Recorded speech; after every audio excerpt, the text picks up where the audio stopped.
just to break down fat a little bit more to get a deeper understanding of what we're talking about. When we think of fat, that's one of the main, I guess, macronutrients that make up people's diets, right? Most people understand that if we break up our food into the three main macronutrients, we have proteins, carbohydrates, and fat. And fat can be further subdivided into a saturated kind and an unsaturated kind. So what saturated means is, if you think of the fatty acid chemical structure, there are carbons that are connected to one another, and some carbons are connected with a single bond and some are connected with a double bond.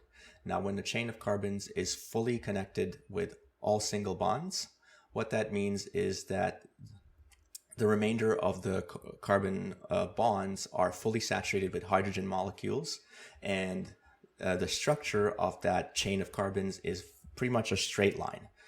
Okay, and then when you have an unsaturation, it means there is a carbon-carbon double bond. Now it can be just a single carbon-carbon double bond, which makes it a monounsaturated fatty acid, or there can be multiple, more than one, making it a polyunsaturated fatty acid.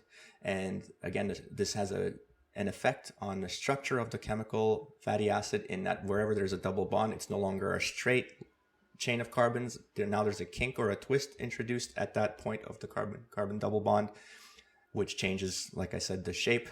And from our perspective, the main difference that we see between a saturated and unsaturated fat is at room temperature they have different states. So the saturated fat is solid state. Think of butter. At room temperature it's solid, and then polyunsaturated fats, seed oil such as canola oil or corn oil, at room temperature they're liquid.